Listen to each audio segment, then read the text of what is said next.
bo nuko arangije biriya mbonye itwitswe mfata umwanzuro bamaze kugenda. Uzi ko imbwa utunze mu rugo abana bawe ibibazi ishobora kubarya n'abantu bahaza ibibazi. Nahise mfata cya gicuma mpita nshyiramo inzoga, mpita mfata rya cumu nanjye ndarifata, mpita nicara ku ntebe yicaraga agiye guterekera, nanjye mpita mvuga amazina ya papa wiwe uko yabidondobekanyaga kose, uko yabivugaga ku murongo nanjye nari mbizi agiye uko yabikoraga agiye guterekera ko nari mbizi naye nacunze agiye mpita mbikora. Ya nzoka ihitiza iwacu hari umuhoro w'umunyarwanda, abantu bashaka kuba bazi imihoro y'iminyarwanda, agahoro kigondoye gutya yakoreshaga akata ikawa, akata urugo, ashwangurura insina, niko nakoresheje. Ya nzoka araje mpita nyicamo ibice bitatu. Reka Ubundi iriya nzoka umuntu yica hari ibintu bibiri, habamo guhita apfa cyangwa agahita asara. Ariko noneho ntabwo njye nigeze sinanasaze, ahubwo habe n'ibicurane nigeze ndwara. Noneho uriya hari uburyo kubera igihe nagiye mvuga ibintu bimwe nsa n'usimbuka mbicamo kugira ngo nze mu bufunze cyangwa se mu ncamake. Ubundi biriya bintu ni ibintu bikurikirana uko byagenda kose. Ariko sogokuruza wanjye ajya gupfa, sogokuru yarampamagaye arambwira ati ndabona ugiye mu bundi bwoko, ndabona hari izindi mpano ugiye gukurikira, nimba uzigiyemo zijyemo neza, nutazijyamo zizagutera umwaku. Kuri iyo nzoka namaze kwicamo ibice bitatu. Mama yari umugore wa kabiri atarasezerana, arumva nta jambo yari afite, yaraje abibonye atangira kubita ku nguti ati noneho ndazibamba nzerekeza hehe. Ngombaga nyine ko bagiye kumwirukana nyine. Nuko arangije amaracecetse, papa arinjiye ayibonye ibi ni ibiki, yahise avuga amagambo nyine hari igihe njya mbisubiramo wenda kuri kamera cyangwa kuri mikoro ndi mu rusengero, ariko nijye mba numva ntagishaka kubisubiramo kuko wenda mwebwe mushaka ko mbonye ari ubwa mbere kubuhamya muratinza, abantu benshi bakunda kuba babuzi. Wenda henshi njya ngera akambwira ati dushaka ko duha ubuhamya unanabwiriza uririmba nushaka ubyibuha. Ahubwo je ntago nari nzi ayo makuru, ntago nari nyazi. Nje ngo tugiye kuganira ku by'umuziki wawe, none ndumva hari ufite amakuru menshi. Reka dukomeze na akaryoshye kagira gute hari nagashira mwitama megashirayo. Nuko papa yaraje aravuga ati ninde wakoze ibi ngibi, ndamubwira nti ninjye wabikoze. Arambwira ati kuki wishe itungo ryanjye, bakuru banjye ntago babaga bahari, bakundaga kumukora mu ikote kuko yabaga afite amafaranga yagurishije amakawa agahora bahonda. Rero ubwo nabo ntago bakundaga kuba mu rugo cyane. Angije nti arambaza ati kuki wakoze ibi ngibi, ndabwira nti se ngiye kuki igitabo cyanjye wagitwitse. Arangije asubira hanze arambwira ati kwa matwi hapfuye umuntu, ariko njye ntago namenye icyo ambwiye. Sene ngo yagiye mbwiye ko nanjye agiye kundangiza. Yarinjiye amfata amaboko abiri gutya mu kuboko kumwe, yarabanje arambwira ngo aho washyize itungo ryanjye niho ngiye kugushyira. Ndamubwira nti ahubwo aho ushaka kunshyira niho ngiye kugushyira. Kandi ubwo nari mfite imyaka ingahe 7. Tagira ngo ibyo nabikoraga ndi mukuru. Undebe ikigiye uhita ufata ibintu byo mu mwaka wa 2000 urebe nyine ubwo ngubwo ukuntu nangana. Amfata amaboko abiri mu kuboko kumwe gutya, ankubita umutego nitura hasi, angerekaho urusyo sukaruzi. Ariko nawe mbanza uva mu cyaro, nawe mbanza uvuka mu cyaro, ntuzajye ubeshya abantu ko mu bintu byo mu cyaro numva ubizi. Ntuzagere mbanza uva mu cyaro cyangwa warakuranye na banyogokuru wawe wenda byashoboka. Dukomeza, ariko ibyo ni ibintu by'umuco nyarwanda, ibyo ni ibikoresho abanyarwanda batunze ndetse n'ababibona bashobora kuba baba bakibitunze kugira ngo nyine bisigara ari umuco. Nk'urusyo ni ikintu kimeze nk'ibuye kinini bahereraho amasaka yo kubetera inzoga. Abari igisate cy'ikibindi ngira ngo abari ibuye rimeze nk'urutare. Urusyo bakundaga guseraho n'amasaka. Noneho hakaba n'icyo bita ingasire bakoresha bayasya. Nicyo yangeretseho. Nanjye ndavuga ariko mama uzi ko papa ari seri yagiye kunyica. angiye ati nakwica ibyakoze ntibikorwa.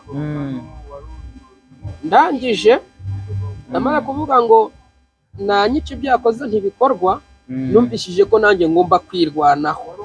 Yafashe wa muhoro ngo anteme aguteme bitamuhirikaho rwa rusyo.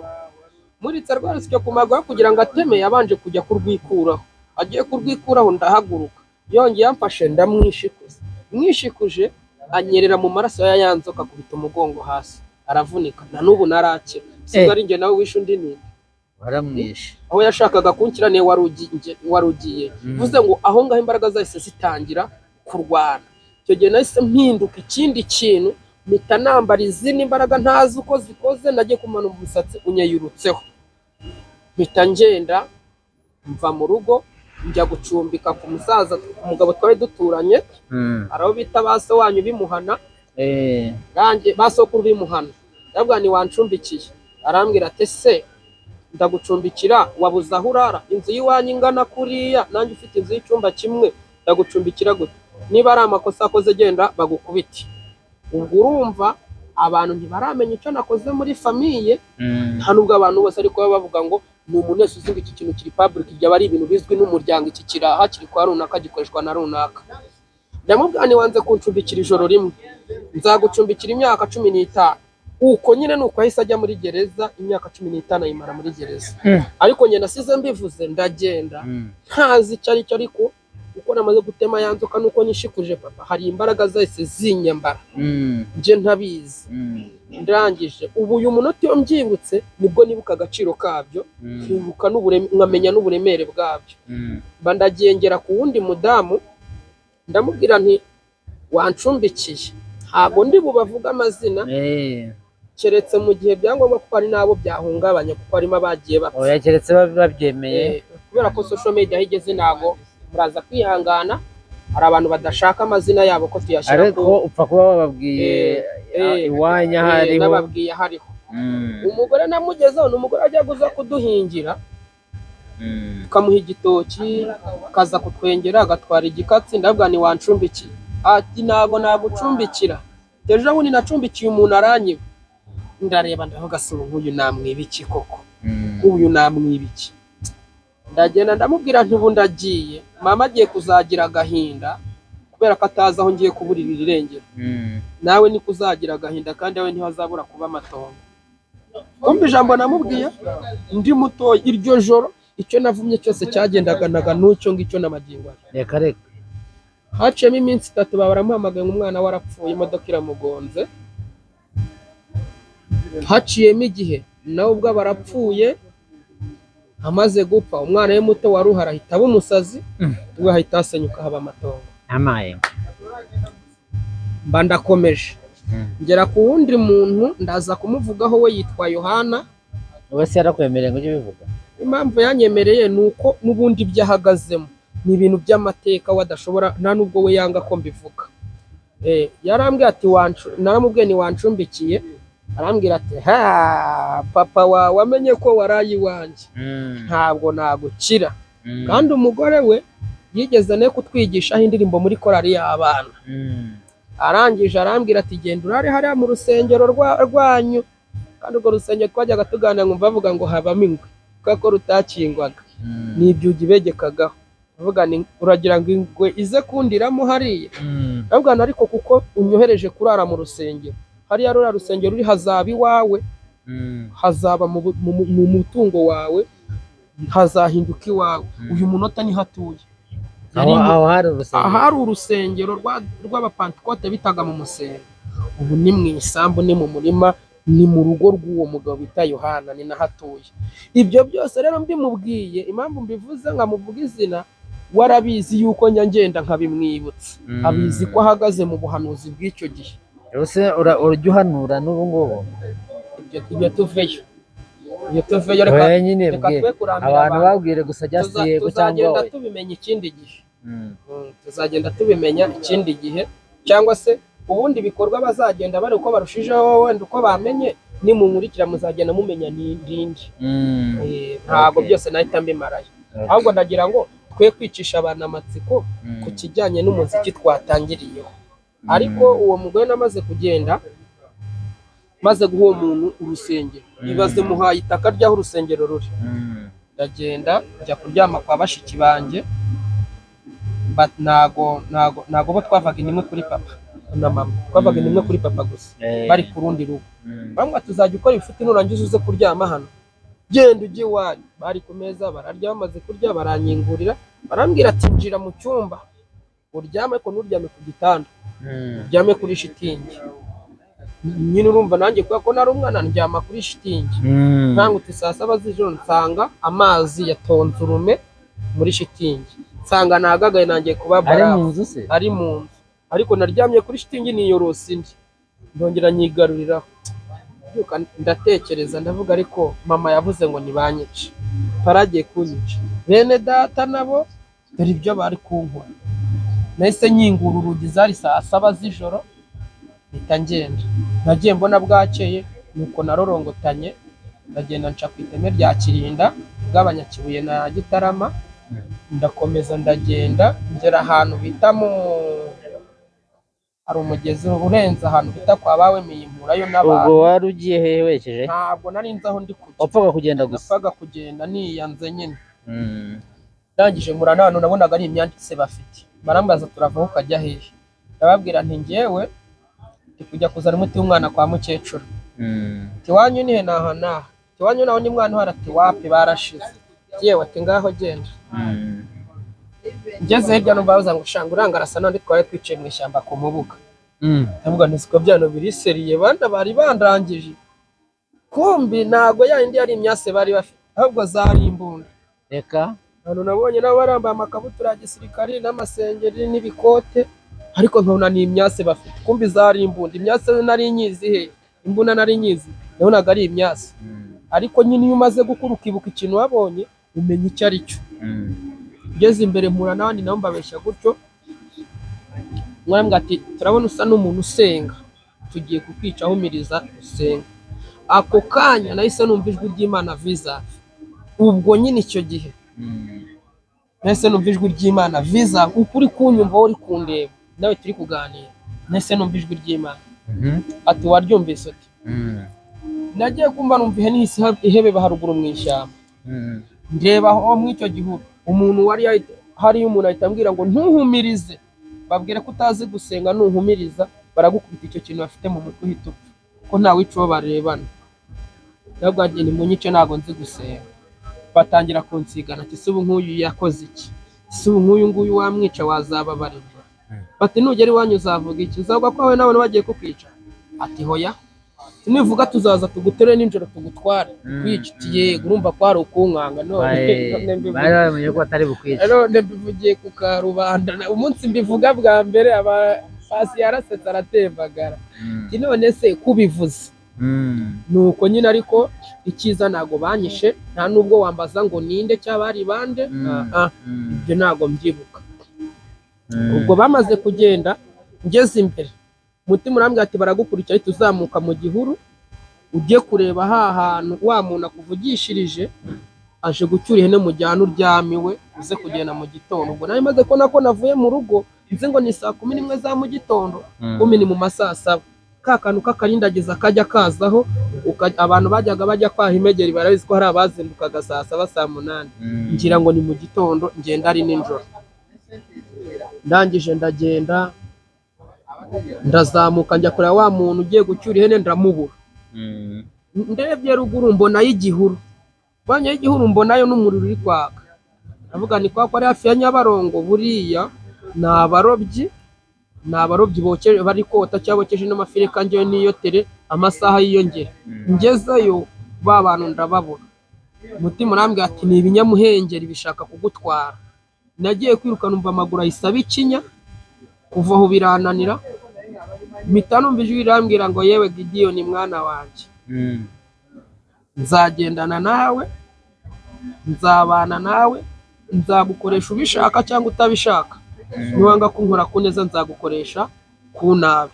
Nujya mu modoka izakugonga usigara uri ikirema ariko ngukoresha. Niwiyehura amazi uzayanywa uve muri muzima, nujya muriro uzakotsa uvemo n'inkovu uze ngukoresha.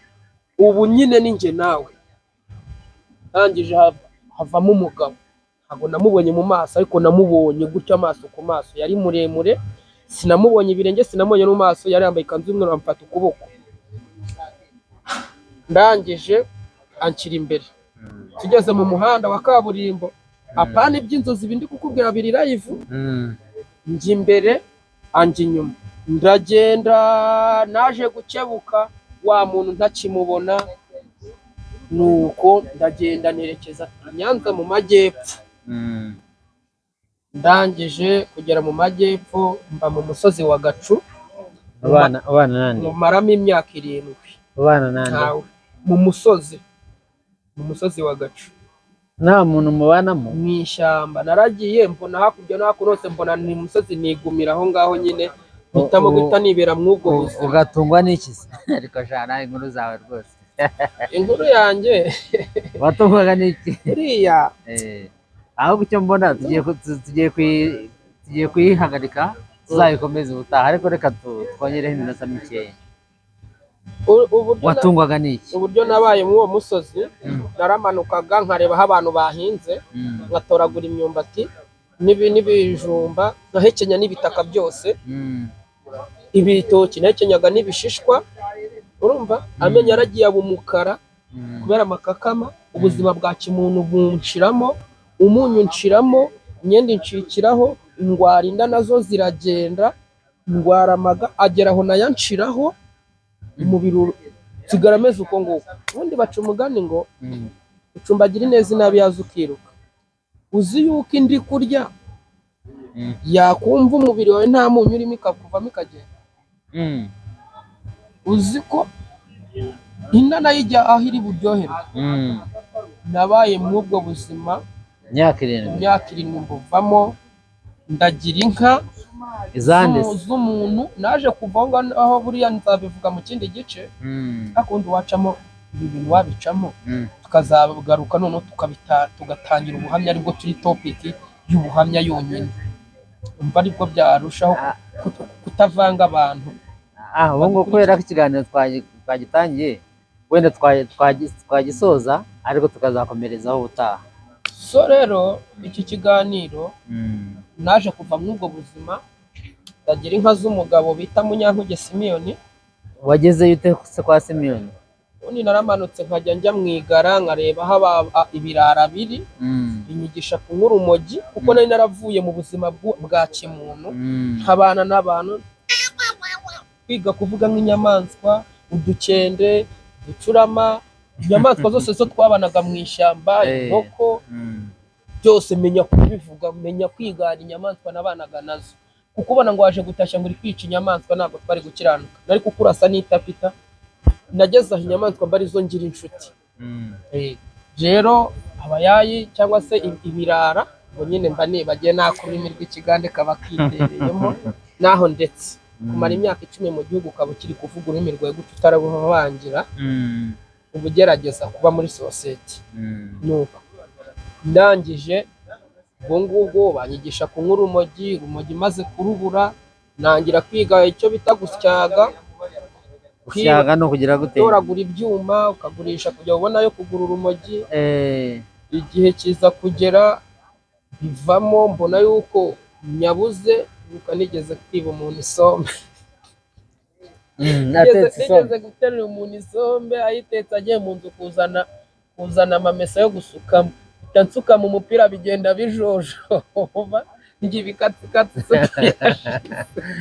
ariko nawe cyakoze ntabwo ayo makuru nari nzi ko ufite amakuru meza gutya. Reka da, ubwo ayo ni amakuru ababaje, urumva kuri njye arababaje, ariko andinda kwirara ngo ntabo ntagomba kuba we. Yego. So rero cyaje kugera ujya kuragira nyine. Kuragira uwo muntu se mwamenyanye gute ujyaga kwemerera kumuragirira inka? Naragiye nyine mvuye mu birara, hari umukobwa wiwe wanciyeho agiye kugurisha ibijumba, mwereka icyuma, ndamubwira nti ndashaka amafaranga, kandi nahise bwa karaye urumogi, ambwira ati ntawe mfite, ngiye kugurisha ibijumba, ubwo ntwaza. Wagendanaga icyuma? Ngiye kugurisha ibijumba, nimara kubigurisha ndarukugurira.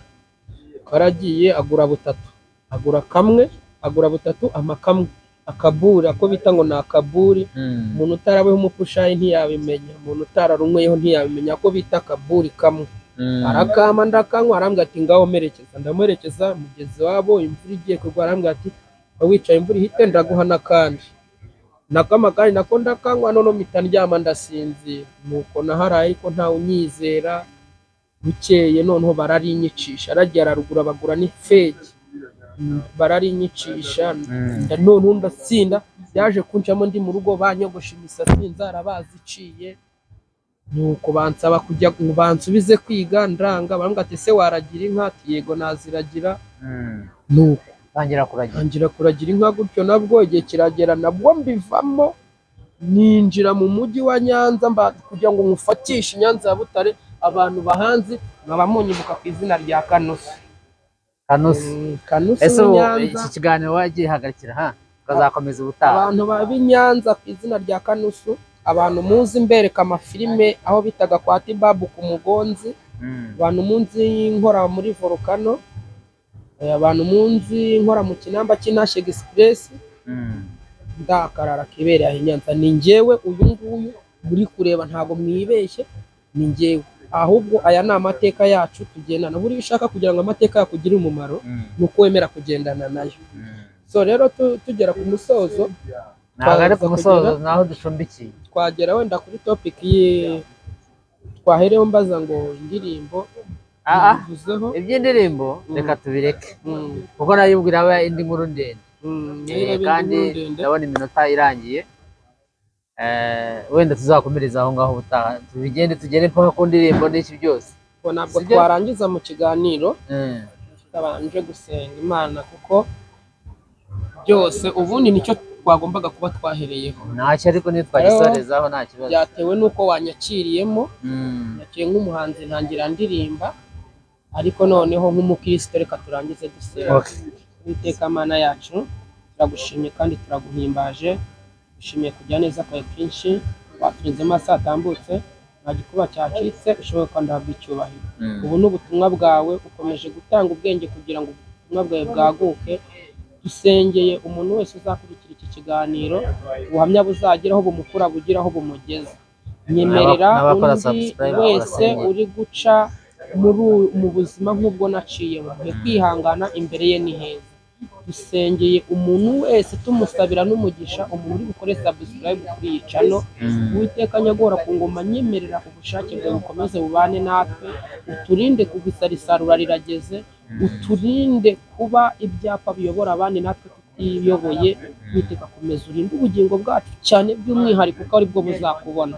Kirukamisita n'ingabo ziri mu izina rya Yesu. Nyemerera ibyo ushaka n'ibyo ushima bari byo bikorwa mu izina rya Yesu. Amina. Hanyuma rero nturi buzikatera mbonye rimwe hano, ukaba ushaka kuba wahita ureba indirimbo ukambarangira aho bazikura batavutse. Barangire. Ushobora kujya kuri YouTube yawe ukandikamo Izaza Official. Urabona channel ebyiri, hari channel ikiri nshyashya nambaye ishati y'umweru, niyo ndi kwa porodinga, niyo ndi gukoresha. Kwa pia channel nkuru ubona iriho aba followers benshi, nambaye ikote ry'umukara, narayibwe, hari uburyo nayitakajemo ntabwo irabasha kugaruka. Uraza kubumbona. Ushaka kumpamagara n'ubundi ni 0707 92 95 63. Urakoze, Imana igumugisha. Amen. Reka dusoreza ahangaha, tubasaba ariko mukore subscribe n'amasengesho murayumvishe, barabasengera ukora subscribe wese, Imana iramuha umugisha.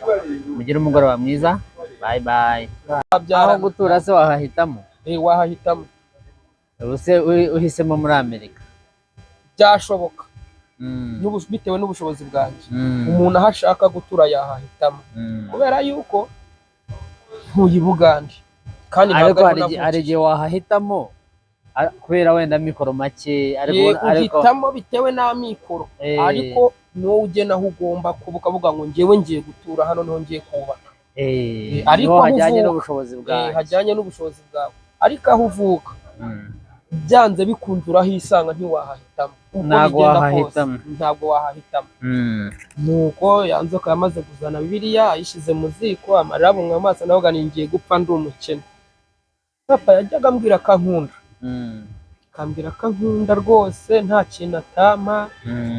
Yamaze kugenda Imana ijya imbabarira, hari utuntu nagiye nkora tudukosa ntabizi, ariko najyaga nkunda gutukana kubera umuntu wari aracira inzoka yitwaga Kibamba. Noneho papa mvutse anyita iryo zina kugira ngo ubundi papa akunda kwita amazina y'ababyeyi biwe abasogokuruza ngo ye gucika mu muryango. Hanyuma rero mama ahita anyigisha akantu, arambwira ngo umuntu uzajya kwita Kibamba ujye umutuka ngo kabambwe zibambuye. Umuntu wese natutse ako kantu ntabwo yongeye kurinyita, n'izina Kibamba rihita risibangana uko nguko rirangirana n'uko. Urumva kugakora nuko nyine njye mama yabimbwiye gutyo nakatubwiraga numvaga atari ikintu kibimubwiye, ariko ko kari umuntu mukuru akumva yuko nyine ntabishimye iyongere no kubivuga. Nuko